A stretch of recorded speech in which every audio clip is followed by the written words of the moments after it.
ఈరోజు బుట్టాయిగూడెం మండలం రెడ్డిగణపురం గ్రామ పంచాయతీ కార్యాలయంలో ఎంఆర్ఓ గారు ఒక ముగ్గురు గిరిజనేతలను కూర్చోబెట్టుకుని అదే గ్రామ సభగా వర్ణించేటటువంటి పరిస్థితుల్లో ఇక్కడ గ్రామస్తులందరూ కూడా నిరసన వ్యక్తం చేస్తూ ఉన్నారు. గిరిజన చట్టాలకు వ్యతిరేకంగా, ఇక్కడ ఉన్నటువంటి భూసేకరణ చట్టానికి కూడా వ్యతిరేకంగా గ్రామ ప్రజల అభిప్రాయం తీసుకోకుండా వివాదాల్లో ఉన్నటువంటి భూములను కొనుగోలు చేసేదానికి ఈ రోజున ఎంఆర్ఓ గారు భూసేకరణ వివరాలు సేకరించడం కోసం వచ్చానని చెప్పేసి మాయమాటలు చెబుతూ వెనక గ్రామ సభ అనే పేరుతోటి బ్యానర్లు పెట్టుకుని ఈ రకమైనటువంటి పద్ధతిలో, ఒక తప్పుడు పద్ధతిలో గ్రామ సభ నిర్వహించడానికి ప్రయత్నం చేశారు. ఇక్కడ ఏదైతే వివాదాల్లో ఉన్నటువంటి భూముల్లో గిరిజనులు సాగులో ఉన్నారో ఆ గిరిజనులందరూ కూడా మా ప్రమేయం లేకుండా, మాకు సమాచారం లేకుండా మీరు ఎందుకు గ్రామ సభ నిర్వహిస్తున్నారని చెప్పేసి ప్రశ్నించారు. గతంలో ఏదైతే గిరిజనులు సాగులో ఉన్నారో ఆ సాగులో ఉన్నటువంటి భూముల్ని ఆర్ఎండ్ఆర్ భూసేకరణ చేయొద్దని చెప్పేసి ఆర్డీఓ గారికి ఫిర్యాదు చేయడం జరిగింది.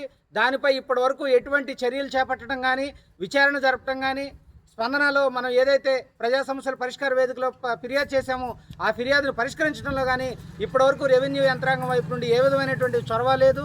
ఆల్రెడీ 40 ఏళ్ల నుండి సాగులో ఉన్నటువంటి రెడ్డిగణపురం పంచాయతీ జగ్గిశెట్టిగూడెంలో గిరిజనులు 40 ఏళ్ల నుండి సాగులో ఉన్నారు. వాళ్ళు 1932 ఆర్ఎస్ఆర్ నుండి వాళ్ళ తాతల తండ్రుల కాలం నుండి కూడా ఆ భూమి వారసత్వంగా వస్తుంది. గత రెవెన్యూ అధికారులే వాళ్ళకి ఎండార్స్మెంట్ కూడా ఇచ్చారు. ట్రైబల్సే సాగులో ఉన్నారని చెప్పారు. ఇప్పుడు ఆ భూములను కూడా గద్దె బుల్రాజ్ అనేటటువంటి వ్యక్తి స్వయంగా వచ్చి అది ఈ రోజున ఆర్ఎండ్ఆర్ ప్యాకేజీలో పెట్టడం కోసం ప్రయత్నం చేస్తూ ఉన్నారు. ఇక్కడ తెలుగుదేశం పార్టీకి చెందినటువంటి కొంతమంది నేతలు ఇక్కడ బ్రోకరేజ్ చేస్తూ మొత్తం ఈ ఆర్ఎండ్ఆర్ భూసేకరణకి అధికారులకి సహకరించేటటువంటి పద్ధతిలో వ్యవహరిస్తూ ఉన్నారు. ఏదైతే ఈ ఆర్ఎండ్ఆర్ భూసేకరణ ఏదైతే ఉందో చట్టవిరుద్ధంగా జరుగుతున్నటువంటి వెంటనే ఈ భూసేకరణ ఆపాలి. చట్టవిరుద్ధంగా ప్రయత్నం చేస్తున్నటువంటి అధికారుల మీద, చట్టవిరుద్ధంగా ఈ భూసేకరణ చేస్తున్నటువంటి అధికారుల మీద వెంటనే చర్యలు తీసుకోవాలని చెప్పేసి మేము డిమాండ్ చేస్తూ ఉన్నాం.